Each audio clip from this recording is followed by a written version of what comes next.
Yeah, Big Daddy Shin Day 8:48 in my neighborhood. So it looks like it's going to be my neighborhood for a little bit longer. So, some of you guys know that I was ready to buy a house. I put the offers and escrow, all that kind of stuff. Right? I mean, it's a long story on how I was going to get that house. And, a lot of you know that when, this whole school canceling thing, that I wasn't going to do it anymore, right? But anyways, today was the ultimate day of, okay, I think God's trying to tell me something. So I think some of you guys like my long story stuff, and those of you, yes, you'll like it. You other people, you might as well shut the video off right now.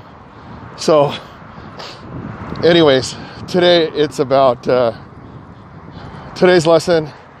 God has a plan. Okay, so well, you guys know that I've been teaching forever in LA, and then I taught in Orange County, and then I moved to another district that pays pretty good, cost of living is pretty good, whatever, right? Whatever. But it's a long drive. I drive forever. And so, I'm like, gosh, I love living in my place. It's pretty cheap, near LA and Orange County, and, my rent's really cheap, right? So to get me to move is going to take, act of God. Hold on. Let me continue after this light. All right. So what happened is I'm in the mentality, it's maybe it's just a temporary thing, right? I think I could drive, 3 hours a day, hour and a half early or to school, hour and a half back, or 2 hours, and not a big deal, right? And then so, my principal was like, oh yeah, Shun, welcome to the family. I think you'd be a good fit up here, and I think you should move here. I'm like, move here? Whatever, I'm a city dude. I'm a SoCal dude. I don't want to move up there, right? And then so, it'll grow on you one day, whatever. Anyway, so I'm sitting there driving every day thinking about how bad that drive sucks. I'm like, oh, this sucks. Everybody's telling me how much this drive sucks, right? And I realize I'm paying about $500-$600 in gas a month. I'm going, shoot, this sucks. Did I say sucks enough? So finally, I go, you know what? Maybe I'll find a nice place where my mom could live in with me. I knew she wasn't going to live up in the desert. There's no way. Okay? So I figured, okay, let's go to a Diamond Bar. There's a lot of Koreans over there. Right? So I'm looking, and then I call my friend, about the loans and everything. And they said, yeah, you probably qualify for this much, blah, blah, blah, blah. I'm like, oh, awesome. Right? So in Orange County, it's different. But what happens is I'm just looking at these houses, thinking oh, okay, this looks nice. And then I made the mistake one day on doing the search, but without my price range. So I'm like, oh, crap. Look at these mansions. These things are ridiculous, right? And then they're like $8 million. No joke, $8 million. And I'm like, I can't afford that. I mean, I can't afford 1/10 that. But anyways, I still looked and stuff. I figured, oh, okay, let me find one with a nice view, something my mom would like, and all that stuff, right? But, that charade went on. And then so I still had to pay off my bills and stuff. I still had credit card debt. I still had a car off to pay, But I'm thinking okay, you know what? This drive's killing me, and I'm trying to rush. And then what happened was I finally went around my houses. I go, what the heck? I'll look to see what's available in this area. Turns out that there's an area that has a big lake, these really awesome houses that were the lake's your backyard. There's horseback riding, there's golf course, there's everything, right? And then the houses are going for about $450 or $1,500. And I'm like, oh my gosh, right? And then so the most expensive one, you know, you can go to like the $600,000-$700,000 range. I'm like, okay. But look at it in comparison to Orange County. These things were mansions. And they're close to my school. So I'm like, okay, I'm going to rock star it. If I could afford that smaller house in Orange County, I could afford one of these huge houses here. So I'm like, all right, I'm pumped up. I'm thinking, oh my gosh, my mom's going to love it. Live by the water and stuff. And then, you know, Charlie, he showed me that the people had like a lot of Koreans up there. I'm like, all right, I'm gonna do this. My mom's going to love it. No. My mom's like, no, I don't want to live by the lake. It's too cold. And then it turns out that like there are Koreans up there, but not really that many. I mean, there are, but I still wanted that house. I'm like, okay, you know what? As soon as because I didn't have enough money yet. I mean, I did. I had the right job, but I needed the down payment and all that stuff. And then, what do you call it? Yeah, I call a realtor, Lisa, and I go, yeah, you know, how much are they looking for this house? Oh, they're asking for this, but you know, you probably get for this. I go, no way. I only have this. She's like, you know what? Why don't you just come look at the house, and then we'll talk from there. Okay. So as soon as I walked in that house the next day, I'm like, oh my gosh, this is me, right? You know, there's no going and building house like at Jose's house, right? This is already done. I mean, some dude like who was really rich, he gutted it out. Everything was brand new. Well, not brand new, but it was all redecorated, everything. I'm like, holy crap. This is it. Furniture included. Perfect. So now I'm at the thing where I actually knew the house that I wanted to get. And so at this point, I knew that I wanted this house. I knew how much money I had to save up for the down payment and closing escrow fees. And time was of the essence. Hold on, I'm gonna turn this way. All right, so time out. You want to see something super cool? Right there, that dude's working on those power lines. I forgot what they're called. Linesman. That's a very dangerous job. Anyways, back to me. So now I'm thinking like all these dreams. Wow, I finally, you know, make up for all my lost sins. I'm gonna have this house, really awesome rock star house. My mom's gonna be there, and then so I can pull chicks. I'll probably get married, all that kind of stuff. You know, every wrong reason to buy a house was in my mind. All right. So I'm thinking it's like, yeah, I'm gonna drive a golf cart to school. I'm gonna do all that stuff. I mean, I'm still gonna do that one day, but this one, I had to be patient. But what happens is, you know, with the whole initial thing, it's like, you know, I'm thinking, oh, okay, maybe my mom's getting excited, but she's like, oh, you know, it's too big. I mean, granted, you know, she knows that I'm not the cleanest person in the world. I'll have to get it made. But, you know, she knows it's pretty big. And her arthritis is, you know, from the air and stuff, from the water. So, okay, but thing is, you know, I'm being the selfish kid going like, you know what, but I still want to live by the lake, you know? So it's me. And then so, you know, I was having problems getting the down payment. I had the right credit score. And then so, you know, I'm just saving up my stuff and then just balancing out like my credit card things and, you know, stuff. But I got enough. I got just enough. And then, yeah, my pre-approval, you know, I was able to get it. But, so I figured, okay, game on. I'm going to do it. So what happened was, on my pre-approval, it turns out that it was almost a third. Basically, my rent was about to triple, okay? And then so I'm like, okay, I think I could do that, right? I figure, why not? I got time to grow up, right?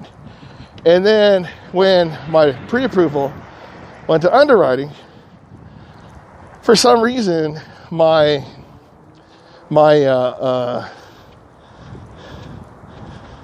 credit score went down, and I was pissed. And so all of a sudden, it goes from being about a third to maybe like, I don't know, less than half, but it It was a lot, okay? So, I'm like, oh my gosh, what am I going to do? Good thing I'm teaching these extra hours, right? So I'm just thinking this whole time, it's like, can I really afford this? With that, the electric bill, all this stuff. So this is a warning sign saying like, shoot, how could I do this? I mean, everybody else is getting like 3.5 home percentage rate. I was about to get a 4.2 because my credit score went up, right? And then so I'm like, gosh, can't I afford this? Yeah, you know what, I can't, because I really want this house. I'm just like, yes. But I felt maybe God was telling me no, But I figured, you know what, I'm still going to do it. I'm going to buy this house, right? So there's complications along the way with the underwriter. Like finally they said, hey, this guy doesn't make enough for his credit score. I go, oh my gosh. I mean, before I was able to do it, I know what happened. It was like act of God or something. Who knows, right? So what happens is I didn't get the first loan, and then we tried this other one, and it was just taking forever. These people, I don't know what was going on, and so everybody's blaming everybody. The seller was getting pissed. Everybody was like upset. But the thing is, this wasn't working. And then so, by the way, before I decided to buy a house, I asked my principal, I'm like, look, okay, I'm about to buy a house. You told me to buy a house. Okay, I'm going to buy a house. I'm about to buy a really expensive house. I said, what is it going to take for me to not have a job here anymore? Like at, when I went to Orange County, I thought I was going to be there happily ever after, right? But no, there wasn't enough kids, all that stuff, and budget things. And he said, you know what, Shen, you're doing a great job. I think you're one of the greatest teachers I've ever seen. I'm like, okay, that's a good start, right? No, don't stop there. What else? What else do you want to tell me, right? And he said, yeah, in order for you to lose your job, I have to die. I'm like, okay, that sounds pretty solid. Or, just say there's like some type of, national disaster or something. This is in October. We're talking about this in October. I'm like, okay, I like those odds, right? So now we're talking about when I'm in escrow, right? It's like, okay, my principal, he gets moved to another school. There's one. Number two, we had this COVID-19 thing, the coronavirus, and school shuts down for the year. Okay, that's two. So what happened is, I'm thinking, okay, if there wasn't a sign from God right there, right? He's saying, hey, you can't get this. You can't get this house. I'm like, you know what? I'm still going to get the house, right? Okay, so I told my realtor, and then, the seller understood that I wouldn't be able to get in the house until earliest in August, which is, 3 months from now, 3-4 months, right? And then so, as it turns out, there's still not a really solid way that school's going to open. So there's a chance that we won't be in school for quite a bit, because you got to figure out those things. So if that happens, this is going to be my second year. In order for me to be permanent, I have to get a job offer in next March, saying like I have a job for the next year. So once that happens, I become permanent. I sign that contract, and then I could buy the house and be happily ever after. But if I bought a house now or any time before March, and I'm stuck in a 30-year mortgage, and then they say, hey, yeah, that pandemic wiped us out and we can't afford to pay teachers, like the new ones, and then I'd be screwed. So that's another sign, thinking like, okay, I shouldn't buy this house, But I'm like, you know what? But I really love this house. Can't wait. Like everybody's all planning out already. Because, this is literally entertainer's dream, right? I was going to buy my boat, my piano, my everything. Have belly dancers hang out, just whatever, right? And then so I figure, okay, I'm just going to do my thing. So in the meantime, I paid off my credit cards, right? My credit scores went pretty high. It went from the 600s to the mid 700s. I mean, it's pretty impressive. I mean, I don't care about bragging about my credit score. I mean, what? What are you gonna do? Put a credit card in my name? No, I'm kidding. Maybe. But, I paid off my car, right? And so now I'm paying, the only thing I have payment now is my school loan, which is a crap load if you went to a private school, right? So, there's cops over here, so I better turn this way. I'm at the park. So,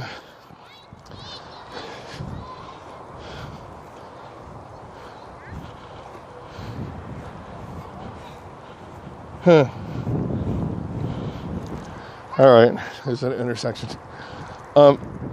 So, yeah, I got financially pretty good. Now it's just about save, so it's a legitimate down payment. Get the nice house, and I figure, okay, you know what?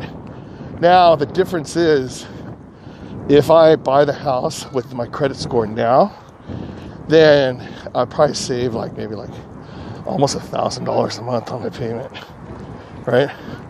So knowing that, I'm like, all right, I'm equipped, ready to go.